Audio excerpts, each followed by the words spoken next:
Hello, ओम Gurukul YouTube channel में आपका स्वागत है। मैं आलोक सर आज आपको इकोनॉमिक्स संबंधित बेहद महत्वपूर्ण प्रश्न पे बात करूंगा जो आने वाले एग्ज़ाम के लिए बहुत ही इम्पोर्टेंट होंगे। जैसे आने वाले एग्ज़ाम आपके एसएससी, एसएससी जीडी, ठीक है ना। ध्यान दीजिएगा, हम इन प्रश्नों पर जो डिस्कस करेंगे ये बेहद ही महत्वपूर्ण प्रश्न होंगे। कुछ प्रश्न ऐसे भी होंगे जो विगत परीक्षाओं में पूछे गए होंगे। आइए हम देखते हैं कुछ प्रश्नों को। पहला प्रश्न जो आपका है वो पूछ रहा है किसी देश की आर्थिक समृद्धि का सबसे उपयुक्त मापदंड क्या है। ठीक है ना। तो ध्यान दीजिएगा, प्रश्न पूछा है किसी देश की आर्थिक समृद्धि का सबसे उपयुक्त मापदंड है। ध्यान दीजिएगा, ठीक है। तो किसी देश की आर्थिक समृद्धि का सबसे महत्वपूर्ण मापदंड जो है वो उत्तर की अगर हम बात करते हैं तो प्रति व्यक्ति वास्तविक आय की बात करते हैं। क्यों? क्योंकि ध्यान दीजिएगा, जब किसी देश में प्रति व्यक्ति वास्तविक आय ज़्यादा होगी तो उस देश की आर्थिक समृद्धि सबसे अच्छी होगी। ध्यान दीजिएगा, अगर हम सकल घरेलू उत्पाद की बात करते हैं तो ये सकल घरेलू जो उत्पाद है ये आपका जीडीपी होता है। क्या होता है? जीडीपी होता है, ये ग्रॉस डोमेस्टिक प्रोडक्ट होता है। ध्यान दीजिएगा बेटा, इसकी अगर सकल घरेलू उत्पाद की बात करें तो ये एक देश के द्वारा देश की सीमा के अंदर, किसके अंदर बेटा? देश की सीमा के अंदर उत्पादित अंतिम वस्तुओं और सेवाओं का मौद्रिक मूल्य होता है। तो ये आपका सकल घरेलू उत्पाद होता है। इसीलिए अगर हम निवल राष्ट्रीय उत्पाद की बात करते हैं तो इसी को शुद्ध राष्ट्रीय उत्पाद भी कहते हैं। इसी को क्या कहेंगे भाई? इसी को शुद्ध राष्ट्रीय उत्पाद कहते हैं। लेकिन शुद्ध राष्ट्रीय उत्पाद जो होगा, ठीक है ना, वो किसी देश की आर्थिक समृद्धि का महत्वपूर्ण कारक तो है, लेकिन सबसे महत्वपूर्ण कारक जो आएगा वो प्रति व्यक्ति वास्तविक आय होगा। ठीक है ना। नेक्स्ट प्रश्न पे हम लोग पहुंचते हैं और इस पर डिस्कस करते हैं। ध्यान दीजिएगा, दूसरा प्रश्न आपसे कह रहा है बेटा, कह रहा है किसी दी गई अवधि के लिए एक देश की राष्ट्रीय आय। तो किसी दी गई अवधि के लिए इसने कह दिया है आपसे कि पर्टिकुलर टाइम पीरियड, ठीक है ना, एक समय के लिए। तो किसी दी गई अवधि के लिए एक देश की राष्ट्रीय आय जो होगी वो ध्यान दीजिएगा, ठीक है ना, एक देश के नागरिक द्वारा, किसके द्वारा बच्चा? ध्यान दीजिएगा बेटा, एक देश के नागरिक द्वारा उत्पादित, ध्यान दीजिएगा बेटा, एक देश के नागरिक द्वारा उत्पादित वस्तु और सेवाओं का, किसका बेटा? ध्यान दो बेटा, वस्तु और सेवाओं का जो अंतिम मौद्रिक मूल्य होता है। क्या होता है भैया बताओ? ध्यान देना, नागरिकों द्वारा उत्पादित वस्तुओं और सेवाओं के कुल मूल्य के बराबर होता है। तो वस्तुओं और सेवाओं का, ठीक है ना, जो अंतिम मौद्रिक मूल्य होता है, अंतिम मौद्रिक मूल्य होता है, वो ध्यान दीजिएगा उस देश की राष्ट्रीय आय को संबोधित करता है। तो ध्यान देना बेटा, किसी देश के नागरिकों द्वारा उत्पादित वस्तुओं और सेवाओं का जो अंतिम मौद्रिक मूल्य होगा वह उस देश की राष्ट्रीय आय को संबोधित करता है। ये किस में पूछा गया प्रश्न? ध्यान देना, ये रिसेंटली एग्जामों में प्रश्न पूछे गए हैं। क्या? कि नागरिकों तथा उत्पादित वस्तुओं, नागरिकों द्वारा उत्पादित वस्तुओं और सेवाओं के कुल मूल्य के बराबर होता है। क्या बराबर होता है भाई? राष्ट्रीय आय। तो ध्यान दीजिएगा, देश के नागरिक द्वारा उत्पादित वस्तुओं और सेवाओं का अंतिम मौद्रिक मूल्य उस देश की क्या होगी भैया? राष्ट्रीय आय होगी। ठीक है भाई, हम लोग नेक्स्ट क्वेश्चन पे बात करते हैं। ध्यान देना बेटा, कह रहा है कि 1949 में भारत सरकार द्वारा नियुक्त राष्ट्रीय आय समिति का अध्यक्ष निम्नलिखित में से कौन था? ध्यान देना बेटा, इस 1949 में भारत सरकार द्वारा नियुक्त राष्ट्रीय आय समिति का अध्यक्ष किसे नियुक्त किया गया था? ध्यान देना भाई, इस 1949 में, ठीक है ना, राष्ट्रीय आय समिति का जो अध्यक्ष चुना गया वो प्रशांत चंद्र महालोविश को चुना गया। किसे चुना गया बच्चे बताओ? प्रशांत चंद्र महालनोबिस को चुना गया। ध्यान दीजिएगा, प्रशांत चंद्र महालनोबिस को राष्ट्रीय आय समिति का अध्यक्ष चुना गया। ध्यान देना बेटा, इन्हीं पीसी महालनोबिस द्वारा, किसके द्वारा भाई? इन्हीं पीसी महालनोबिस द्वारा जो दूसरी पंचवर्षीय योजना प्रारंभ हुई थी। कौन सी पंचवर्षीय योजना प्रारंभ हुई थी बेटा बताइए? दूसरी पंचवर्षीय योजना प्रारंभ हुई थी। ये दूसरी पंचवर्षीय योजना जो आपको मिलती है ये 1956 से 1961 मिलती है। और ध्यान दीजिएगा, इस दूसरी पंचवर्षीय योजना का प्रारूप भी प्रशांत चंद्र महालनोबिस द्वारा तैयार किया गया था। और इन्होंने इसको राष्ट्रीय आय को उद्योगों से जोड़ा था। किससे जोड़ा था भैया बताइए? उद्योगों से जोड़ा था।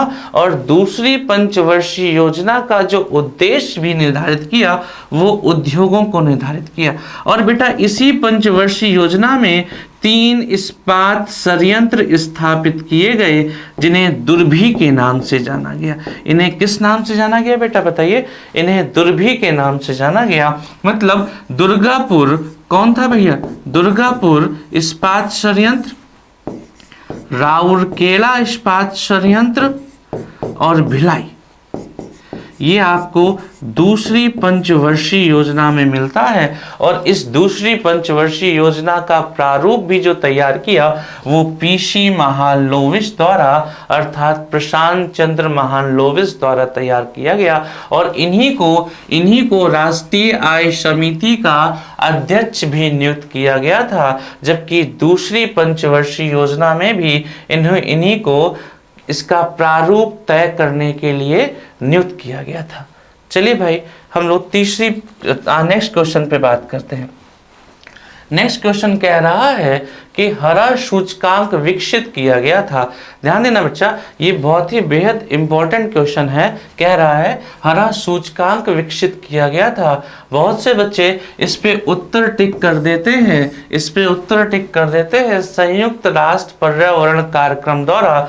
बच्चा जबकि जब हम इसका गहनता से अध्ययन करते हैं तो हमको इसका उत्तर मिलता है विश्व बैंक द्वारा। किसके द्वारा बच्चा बताइए? विश्व बैंक द्वारा। ये जो विश्व बैंक ने कार्बन दक्षता के लिए, किसके लिए बेटा?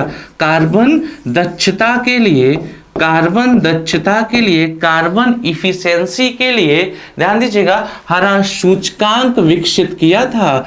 विश्व बैंक द्वारा कार्बन दक्षता के लिए अर्थात कार्बन इफिशिएंसी के लिए हरा सूचकांक विकसित किया था। इसीलिए हम लोग हरे सूचकांक के लिए विश्व बैंक को सही उत्तर मानते हैं। और विश्व बैंक ने भी जो उद्योग, जो ध्यान दीजिएगा, जो बेहद इंपॉर्टेंट उद्योग थे, अर्थात जो उद्योग आपके स्थापित किए जा रहे थे, उसमें हम लोग ये देख रहे थे कि देख रहे थे कि कौन कौन से उद्योग ज्यादा कार्बन दक्षता अर्थात ज्यादा कार्बन इफिशिएंसी का उपयोग करते हैं। इसीलिए ये हरा सूचकांक विकसित किया गया था। ये हरा सूचकांक विश्व बैंक द्वारा विकसित किया गया था। हम लोग संयुक्त राष्ट्र पर्यावरण कार्यक्रम को इसका उत्तर नहीं मानते हैं, उत्तर मानेंगे विश्व बैंक द्वारा।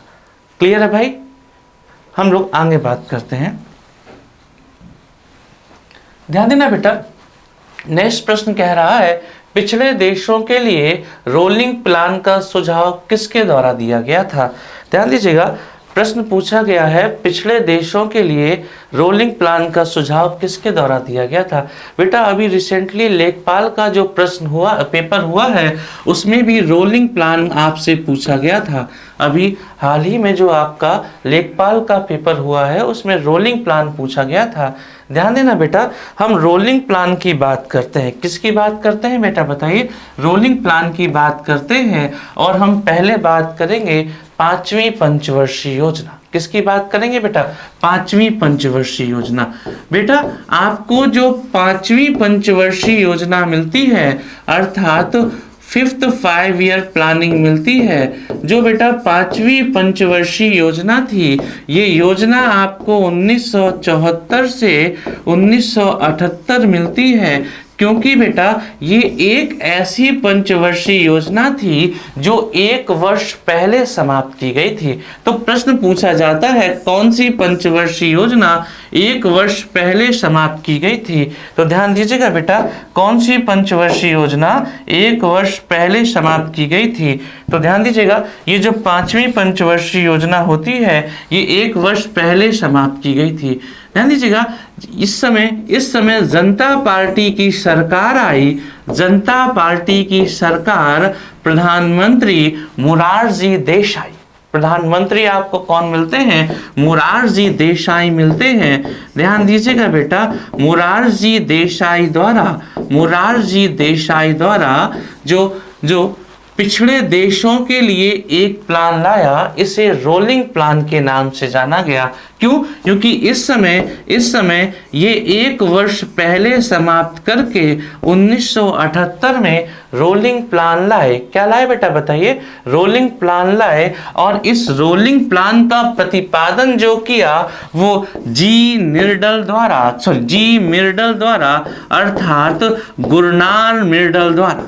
ध्यान दीजिएगा बेटा, गुरनार मिर्डल ने इसका प्रतिपादन किया। किसका प्रतिपादन बच्चा? रोलिंग प्लान का। और ये रोलिंग प्लान जो पिछड़े रूप से देश थे उनके लिए किया गया। तो ये 5वीं पंचवर्षीय योजना, प्रश्न अभी लेखपाल में पूछा गया था कि रोलिंग प्लान किस पंचवर्षीय योजना में, तो ये 5वीं पंचवर्षीय योजना में मिलता है। जनता पार्टी सरकार द्वारा मिलता है, मोरारजी देसाई द्वारा मिलता है, जबकि इसका प्रतिपादन जो मिलता है वो गुरनार मिर्डल द्वारा किया गया। तो इसका सही उत्तर जो होगा वो जी मिर्डल मिलते हैं अर्थात गुरनार मिर्डल द्वारा। क्लियर है भाई? चलिए हम लोग नेक्स्ट प्रश्न पे बात करते हैं। देखिएगा, आपसे नेक्स्ट प्रश्न पूछा जा रहा है कि भारत की राष्ट्रीय आय की गणना। मैंने ये 3-4 प्रश्न इसमें रखे हैं, ये क्योंकि ये बेहद ही इंपॉर्टेंट प्रश्न है। इस तरह के 3-4 प्रश्न अभी आपको मिलेंगे और किस किस रूपों में मिलते हैं ये देखिएगा। कह रहा है भारत में राष्ट्रीय आय की गणना।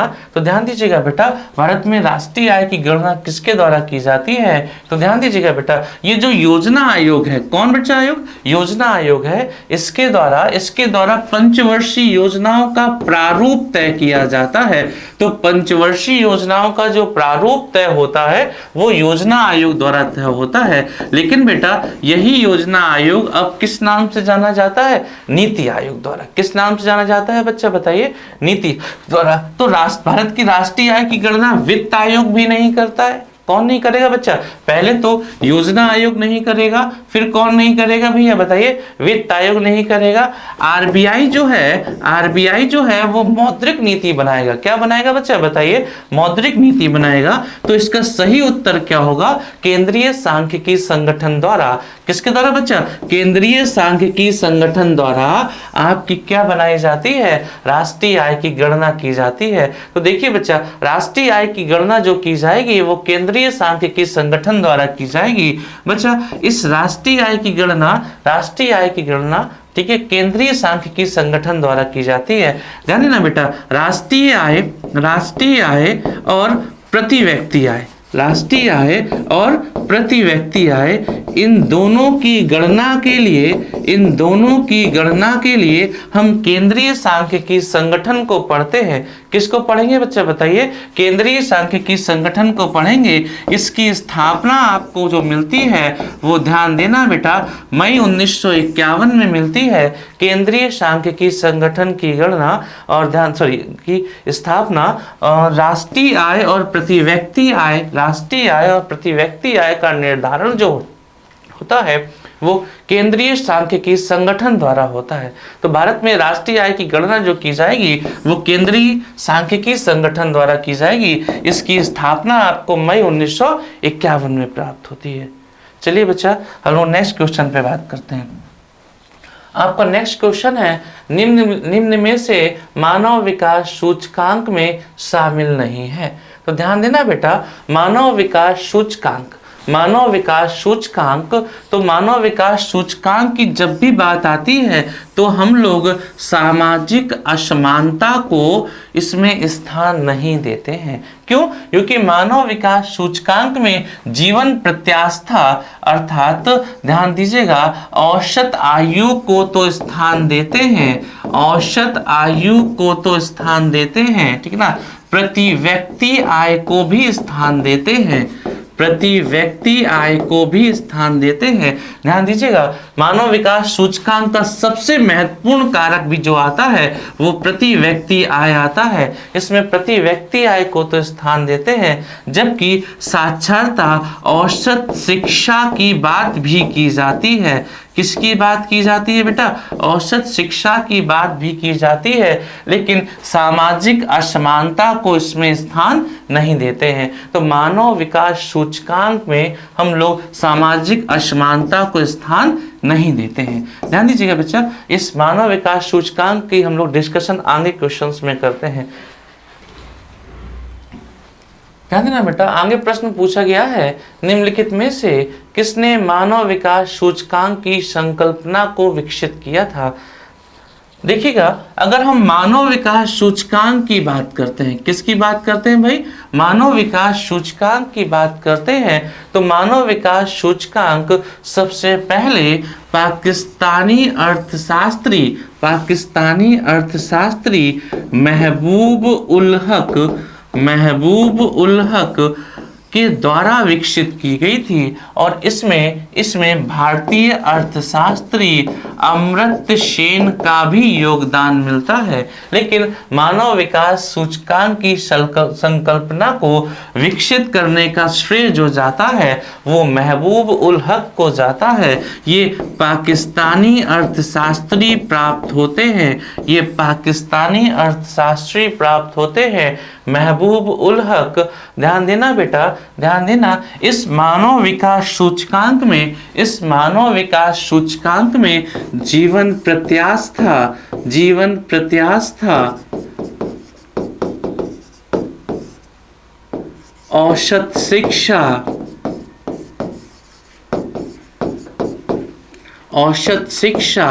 और इसके साथ साथ ध्यान दीजिएगा गरीबी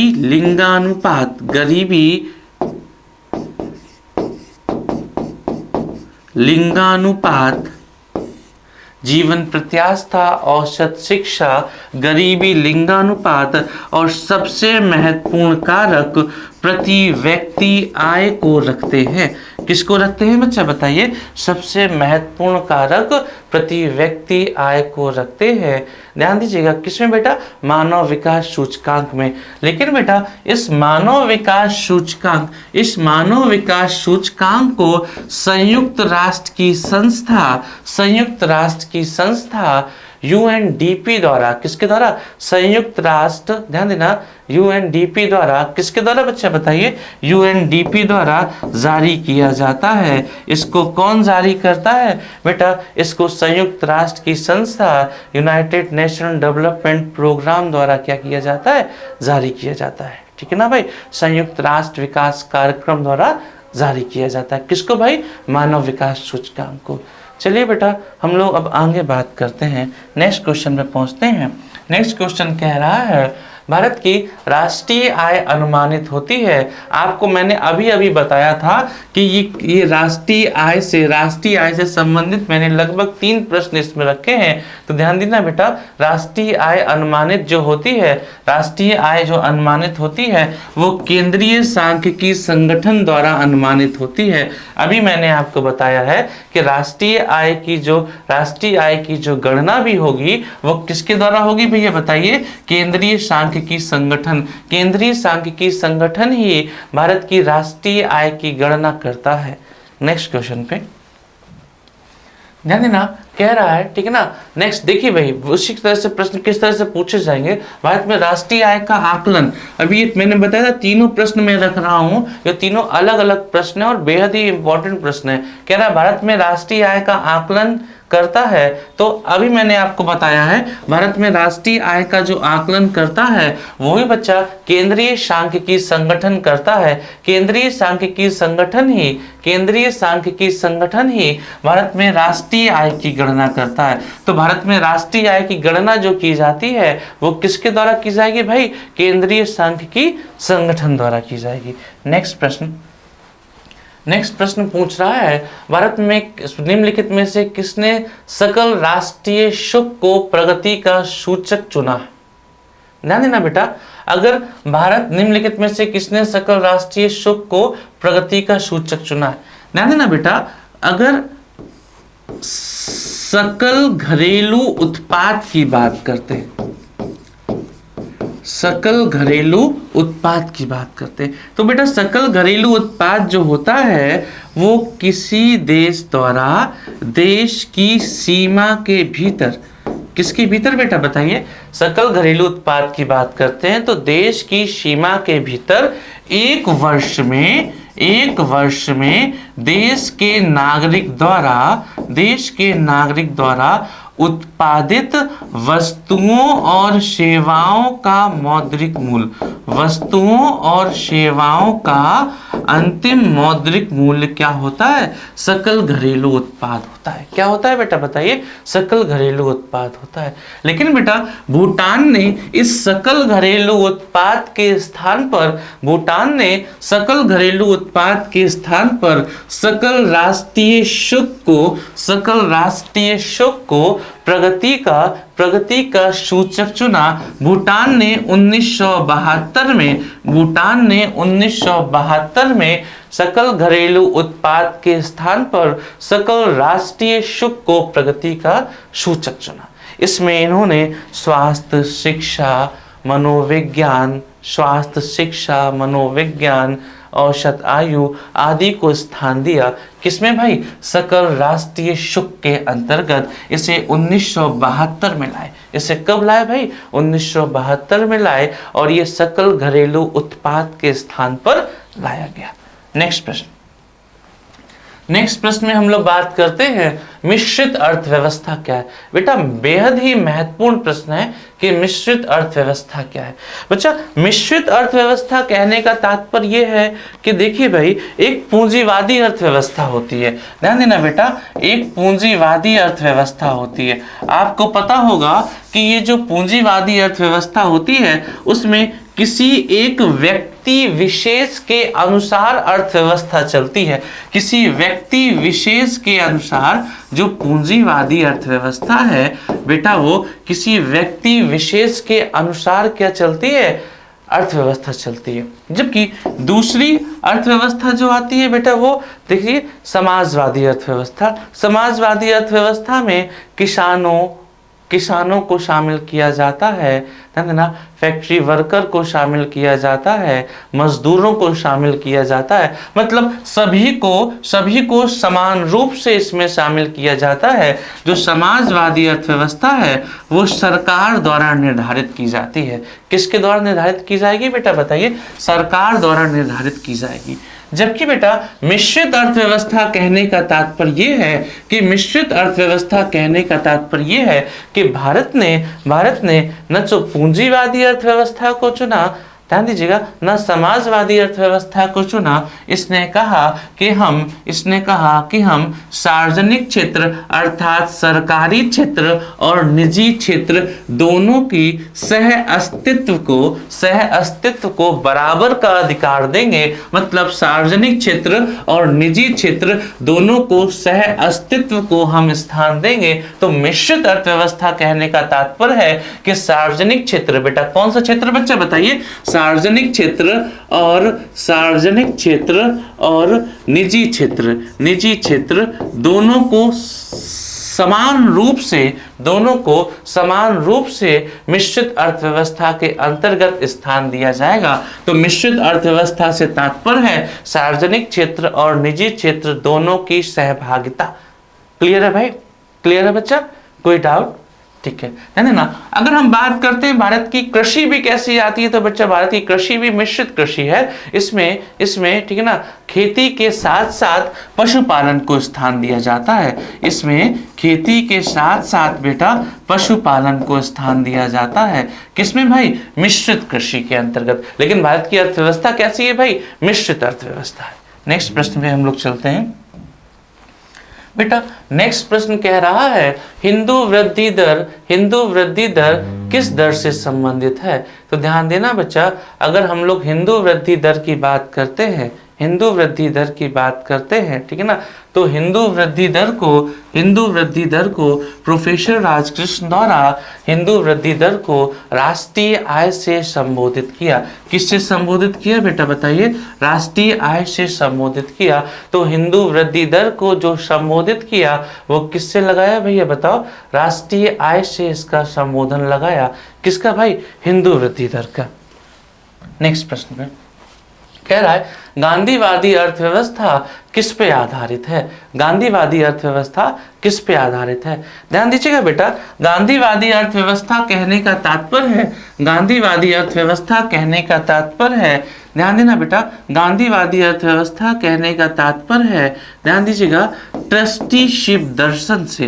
किससे भाई? गांधीवादी अर्थव्यवस्था कहने का तात्पर्य है बेटा, ध्यान दीजिएगा, ट्रस्टीशिप दर्शन से। जो ट्रस्टीशिप दर्शन है उसका तात्पर्य जो है, ट्रस्टीशिप दर्शन जो है उसका तात्पर्य जो है वो गांधीवादी अर्थव्यवस्था से है। इसमें यह कहा गया था कि आप आवश्यकता से अधिक धन का संचय ना करें, उस धन को लोक कल्याणकारी कार्यों में लगाएं। इसीलिए गांधीवादी अर्थव्यवस्था जो वो न्यास पर आधारित है, अर्थात इसी को न्यास्ता का सिद्धांत भी कहते हैं। क्या कहेंगे भैया बताइए? न्यास्ता का सिद्धांत भी कहते हैं। तो गांधीवादी अर्थव्यवस्था जो है वो ट्रस्टीशिप दर्शन, न्यास पर या न्यास्ता पर आधारित थी। तो गांधीवादी अर्थव्यवस्था किस पे आधारित थी भैया बताइए? ठीक है ना, तो न्यास पर अर्थात न्यास्ता पे आधारित थी। नेक्स्ट प्रश्न पे हम लोग चलते हैं। आपको नेक्स्ट प्रश्न मिलता है, कह रहा है निम्नलिखित अवधियों में से भारत की चौथी पंचवर्षीय योजना निम्न में से संबंधित थी। तो ध्यान दीजिएगा बेटा, अगर हम तीसरी पंचवर्षीय योजना की बात करते हैं, तो पहले हम पंचवर्षीय योजना को देख लेते हैं, ठीक है ना। देखो भाई, अगर हम बेटा पंचवर्षीय योजना की बात करते हैं तो पहली पंचवर्षीय योजना आपको 51 से 56 प्राप्त होती है। तो पहली पंचवर्षीय योजना कब से कब तक प्राप्त होती है? 1956। जबकि दूसरी पंचवर्षीय योजना बच्चा आपको प्राप्त होती है 56 से 61। तो दूसरी पंचवर्षीय योजना 1956 से 1961 तक प्राप्त होती है।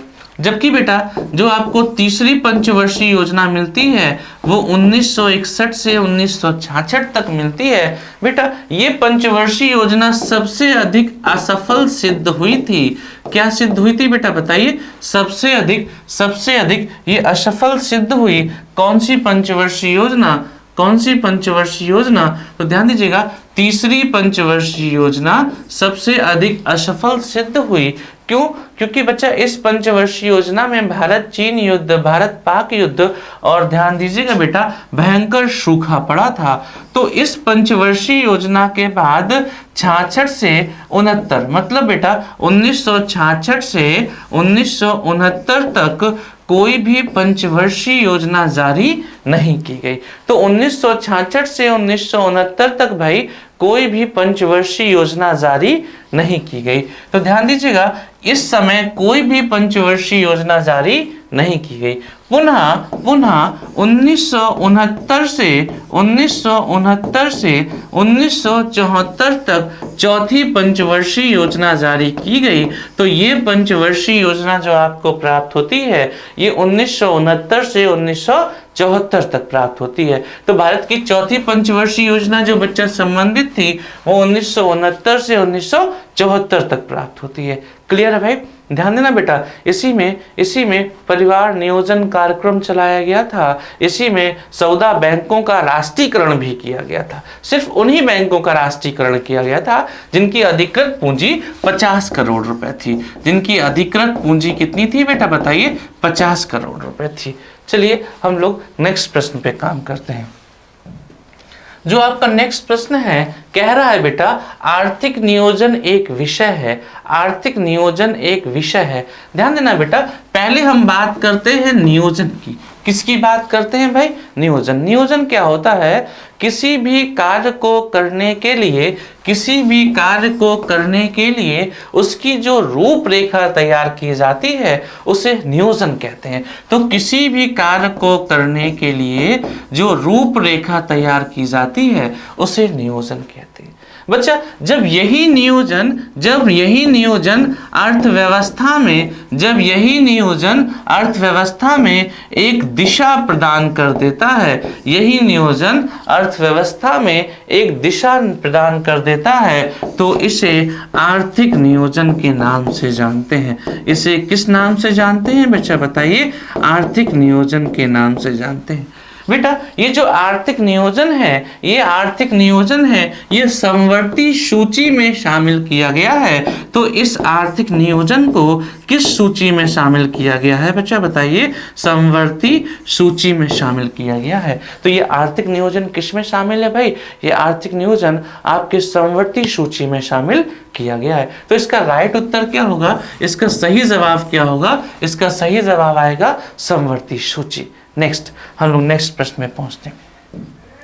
नेक्स्ट प्रश्न कह रहा है बच्चा बंद अर्थव्यवस्था अर्थात क्लोज्ड इकोनॉमी से आप क्या समझते हैं? तो ध्यान देना बेटा, जब कोई देश सिर्फ अपनी सीमा के अंदर, ध्यान देना, जब कोई देश अपनी सीमा के अंदर ही आयात और निर्यात करता है, ध्यान देना बेटा, जब कोई देश किसी अन्य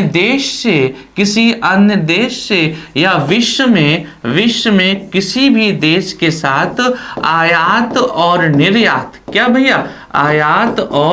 आयात और बेटा निर्यात, अन्य देशों के साथ आयात और निर्यात करना बंद कर देता है, आयात और निर्यात करना बंद कर देता है, तो उसे क्लोज्ड इकोनॉमी के नाम से जानते हैं, उसे बंद अर्थव्यवस्था के नाम से जानते हैं। किस नाम से जानेंगे बच्चे बताइए? बंद अर्थव्यवस्था के नाम से जानते हैं। बेटा अगर यही प्रश्न पूछा जाए कि खुली अर्थव्यवस्था क्या है, तो खुली अर्थव्यवस्था से तात्पर्य होता है कि जब अन्य देशों के साथ आयात और निर्यात दोनों किया जाए, जब अन्य देशों के साथ आयात और निर्यात दोनों किया जाए तो उसे खुली अर्थव्यवस्था कहते हैं। बेटा इस चीज में प्रश्न पूछ लिया जाता है कि शून्य अर्थव्यवस्था क्या है? शून्य अर्थव्यवस्था क्या है? जब देश केवल आयात करे, क्या करे बेटा बताइए? आयात करे या फिर निर्यात करे, एक चीज करता है, या तो आयात करे या फिर क्या करे? निर्यात करे, तो उसे जीरो इकोनॉमी या शून्य अर्थव्यवस्था के नाम से जानते हैं। क्लियर है भाई? कोई डाउट? चलिए हम लोग आगे बात करते हैं। देखो भैया नेक्स्ट प्रश्न कह रहा है कि भारत की अर्थव्यवस्था कैसी है? तो ध्यान दीजिएगा बेटा, भारत की अर्थव्यवस्था जो आती है ये विकासशील अर्थव्यवस्था आती है। कैसी आएगी भैया? भारत की अर्थव्यवस्था जो आती है ये विकासशील अर्थव्यवस्था आती है। भारत की अर्थव्यवस्था आपको कैसी मिलेगी भैया बताइए? विकासशील अर्थव्यवस्था आपको प्राप्त होती है। अभी विकसित अर्थव्यवस्था नहीं हुई है, ना ही भारत की पिछड़ी अर्थव्यवस्था है, ना ही आपकी अल्प विकसित अर्थव्यवस्था है। तो भारत की जो अर्थव्यवस्था आएगी वो विकासशील अर्थव्यवस्था आपको प्राप्त होगी। नेक्स्ट प्रश्न में पहुंचते हैं। नेक्स्ट प्रश्न कह रहा है निम्नलिखित में से कौन सा मानवीय विकास सूचकांक का तत्व नहीं है? मैंने अभी आपको बताया है कि मानवीय विकास सूचकांक के लिए औसत आयु प्रति व्यक्ति आय,